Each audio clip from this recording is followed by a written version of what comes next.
আসসালামু আলাইকুম মোটা স্যার, কেমন আছেন? এই বেয়াদব ছেলে, তুমি মোটা কাকে বললা? আমি তোমার বাপের বয়সী, তুমি আমাকে মোটা কেন বললে? বেয়াদব, বাপ মা তোমাকে শিক্ষা দেয়নি? আসসালামু আলাইকুম স্যার, কেমন আছেন আপনি? আলহামদুলিল্লাহ ভালো আছি, তুমি কেমন আছো?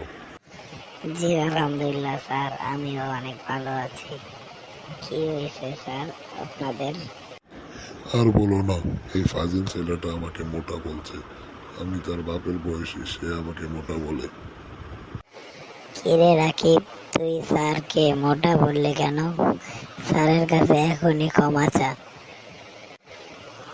স্যার, আপনার সাথে একটু মজা করেছি, মাফ করে দেন, আর করবো না এরকম। ঠিক আছে, আর যে কখনো এরকম না হয়, এবারের মতন মাফ করে দিলাম। ফান ঘুরতে যাবি পার্কে? চল তাহলে যাই পার্কে। তাড়াতাড়ি গেলাম, পার্কের থেকে আসতে হবে, নাহলে ঝামেলা আছে।